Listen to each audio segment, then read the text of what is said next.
السلام عليكم ورحمة الله وبركاته. إن الحمد لله نحمده ونستعينه ونستغفره ونعوذ بالله من شرور أنفسنا ومن سيئات أعمالنا.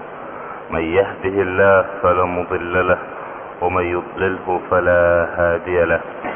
أشهد أن لا إله إلا الله وحده لا شريك له وأشهد أن محمدا عبده ورسوله صلوات الله وسلامه عليه وعلى آله وأصحابه أجمعين. يا أيها الذين آمنوا اتقوا الله حق تقاته ولا تموتن إلا وأنتم مسلمون. يا أيها الناس اتقوا ربكم الذي خلقكم من نفس واحدة وخلق منها زوجها وبث منهما رجالا كثيرا ونساء واتقوا الله الذي تساءلون به والأرحام إن الله كان عليكم رقيبا. يا أيها الذين آمنوا اتقوا الله وقولوا قولا سديدا يصلح لكم أعمالكم ويغفر لكم ذنوبكم ومن يطع الله ورسوله فقد فاز فوزا عظيما. أما بعد فإن خير الكلام كلام الله وخير الهدي هدي محمد صلى الله عليه وسلم وشر الأمور محدثاتها وكل محدثة في الدين بدعة وكل بدعة ضلالة وكل ضلالة في النار. Ma'asyiral ikhwah dan pendengar suara Peraja yang dirahmati oleh Allah, kita lanjutkan kajian hadis qudsi kita dan kita telah sampai kepada pembahasan yang baru, yaitu tentang hadis semua hamba akan dikumpulkan untuk kemudian diseru oleh Allah Subhanahu wa taala. Hadis ini diriwayatkan oleh Abdullah Al-Ansari radhiyallahu anhuma an Ibni Unais radhiyallahu anhu, periwayatan sahabat dari sahabat. Qala sami'tu Rasulullah sallallahu alaihi wasallam yaqul yahshuru Allahu al-ibada fayunadihim bi sautin yasma'uhu man ba'ud kama yasma'uhu man qarub ana al-malik ana ad-dayyan.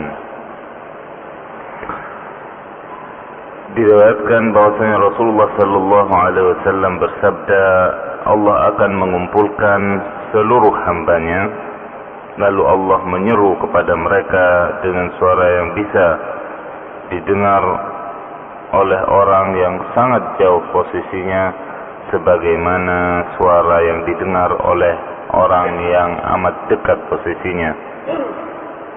Lalu Allah berseru, aku adalah penguasa dan aku adalah zat yang maha kuasa. Di sini ma'asyiral ikhwah, fayunadihim bisautin, Allah memerintahkan malaikatnya agar menyeru kepada semua makhluk.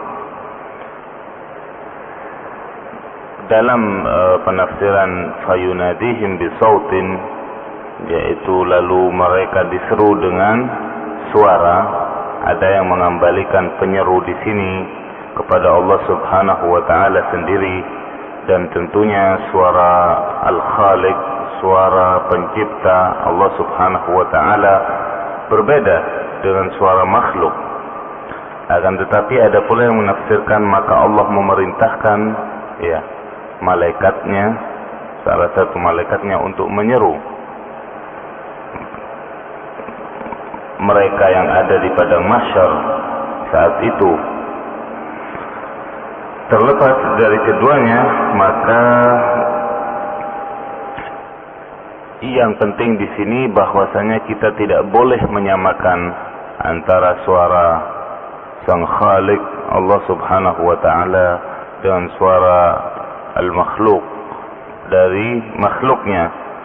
Kemudian keistimewaan suara yang didengar pada saat itu, yasma'uhu man ba'uda kama yasma'uhu man qaruba. Orang yang posisinya dekat dan orang yang posisinya jauh sama dapat mendengarnya dengan baik. Kalau saat ini kita dengan teknologi yang ada, sound system yang luar biasa ya, seperti misalnya ketika kita berada di Haram Makki atau Haram Madani, ketika kita berada di Mekah atau di Madinah, kita bisa merasakan hal ini ya, bagaimana kita sedang berwudu, akan tetapi kalau misalnya kita telat, kita sedang berwudu dan kita dapat mendengar dengan jelas, seolah-olah kita berada di belakang imam. Imam sudah mulai membaca Fatihah misalnya. Itu di dunia. Itu di dunia. Apalagi nantinya di akhirat dengan kekuasaan Allah Subhanahu wa taala. Kalau makhluk manusia yang diciptakan oleh Allah Subhanahu wa taala saat ini bisa membuat alat yang demikian rupa, maka pencipta manusia yang membuat alat yang semacam itu tentunya lebih maha kuasa lagi. Subhanallah. Demikianlah kekuasaan Allah Subhanahu wa ta'ala.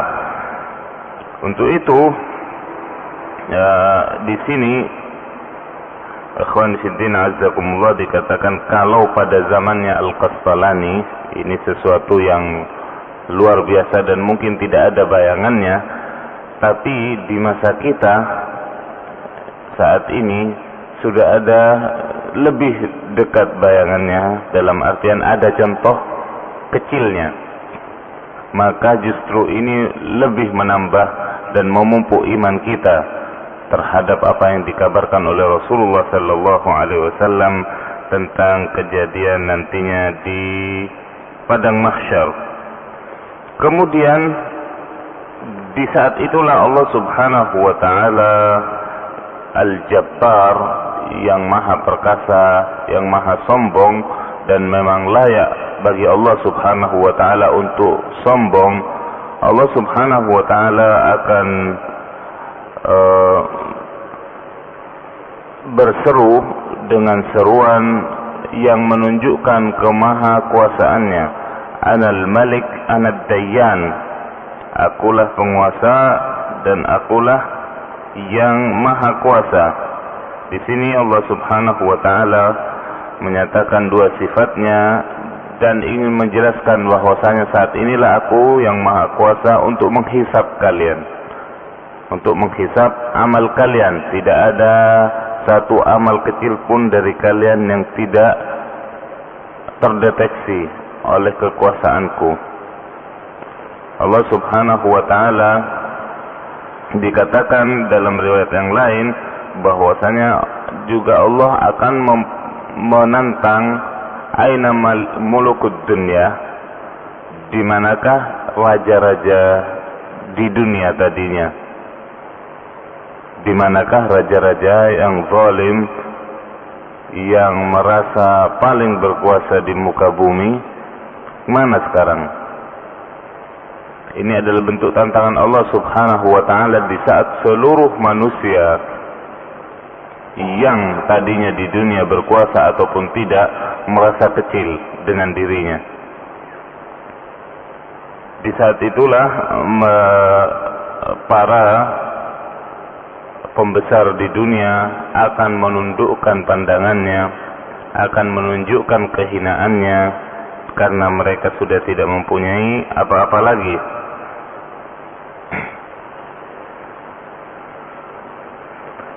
Diriwayatkan bahwasanya dari Ibnu Mas'ud radhiyallahu anhu, jika Allah berfirman, yaitu memfirmankan wahyunya, maka penghuni langit mendengar sesuatu.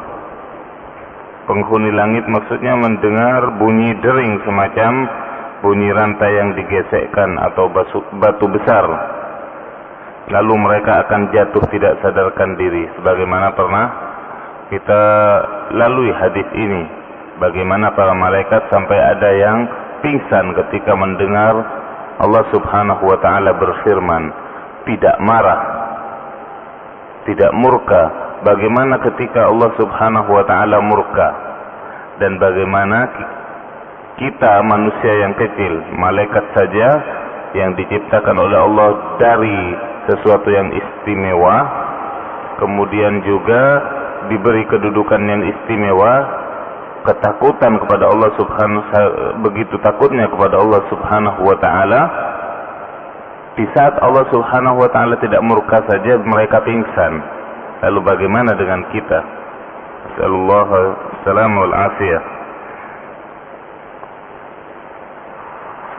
Kemudian kondisi mereka tetap akan demikian dalam riwayat Ibnu Mas'ud tadi, sampai Jibril datang kepada mereka lalu menghilangkan rasa takut dari hati malaikat-malaikat tadi, dan suara itu pun mulai reda.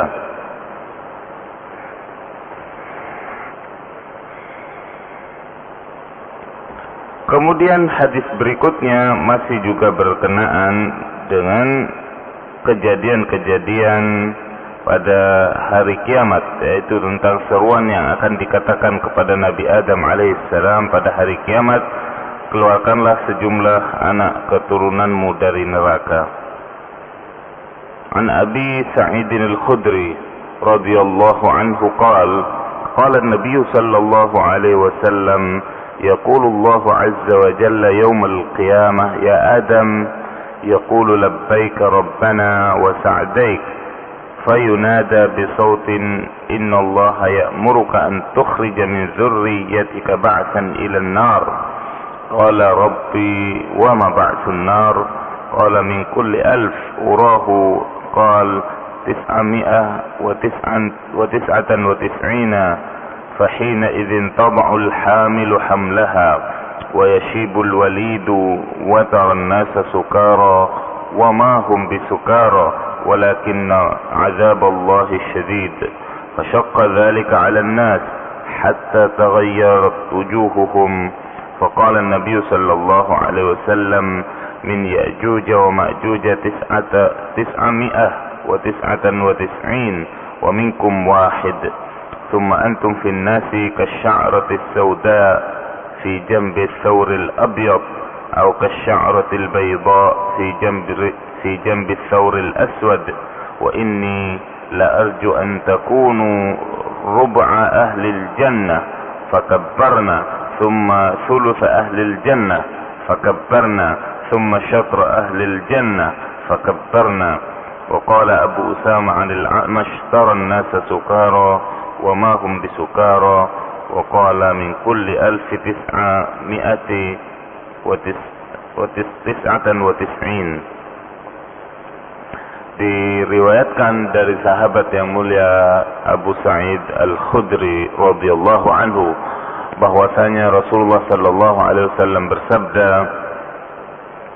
Allah Azza wa Jalla nantinya pada hari kiamat akan berfirman, wahai anak Adam, wahai Adam, langsung kepada Adam alaihissalam, wahai Adam.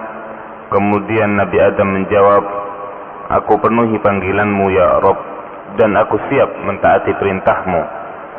Maka kemudian diseru kepadanya dengan suara, sesungguhnya Allah memerintahkanmu untuk mengeluarkan sejumlah orang dari anak keturunanmu yang telah dikirim masuk ke dalam neraka. Nabi Adam berkata, ya Rabbi, wahai Tuhanku, berapakah jumlah orang yang berhak tinggal di dalam neraka? Allah berfirman, untuk setiap 1000, aku kira ada yang menyatakan 999 orang berhak tinggal di dalam neraka.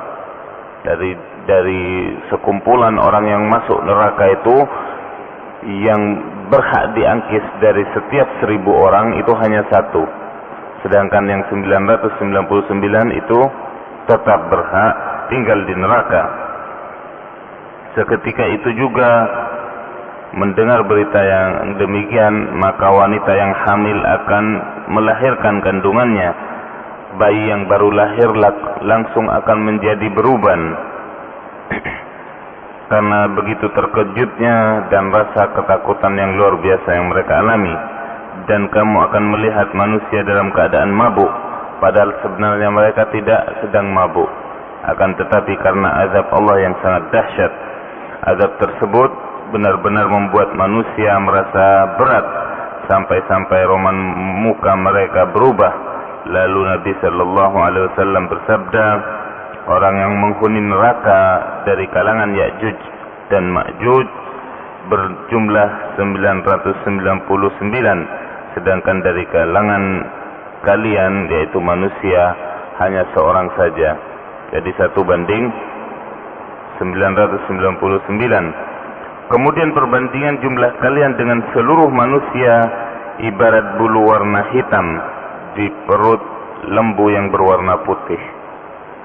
Ibarat bulu berwarna hitam di perut lembu yang berwarna putih, atau sebaliknya, seperti helai rambut berwarna putih yang berada di perut lembu yang berwarna hitam. Jadi amat sedikit. Kemudian sesungguhnya aku berharap kalian semua, yaitu umat Muhammad sallallahu alaihi wasallam, menjadi seperempat dari penghuni surga. Dari penghuni surga, seperempatnya dari umat Muhammad sallallahu alaihi wasallam, kata beliau. Bahkan lebih optimis lagi beliau menyatakan, bahkan para sahabat bertakbir saat itu ketika dikabarkan penghuni surga seperempatnya dari umat Muhammad sallallahu alaihi wasallam. Mereka bertakbir. Kemudian Rasulullah lebih optimis lagi menyatakan, bahkan aku berharap sepertiganya menjadi sepertiga. Maka kembali para sahabat yang dikabarkan saat itu bertakbir. Kemudian Rasulullah sallallahu alaihi wasallam menambahkan lagi, bahkan aku berharap separuh dari penghuni surga itu dari umatku, dari kalian. Maka kemudian kembali para sahabat bertakbir untuk menunjukkan rasa kegembiraan mereka atas kabar gembira yang mereka dengar dari Rasulullah sallallahu alaihi wasallam, alladzi la yantiqu 'anil hawa in huwa illa wahyu yuha, di mana Rasulullah sallallahu alaihi wasallam tidaklah berucap dari hawa nafsunya, akan tetapi apa yang beliau sampaikan adalah juga termasuk wahyu semata. Wallahu alam. Demikian apa yang bisa saya sampaikan pada kesempatan kali ini. Mudah-mudahan bermanfaat. Kita tutup dengan doa kafaratul majlis. Subhanakallahumma wa bihamdik, asyhadu an la ilaha illa anta, astaghfiruka wa atubu ilaik. Wal afu minkum. Assalamualaikum warahmatullahi wabarakatuh.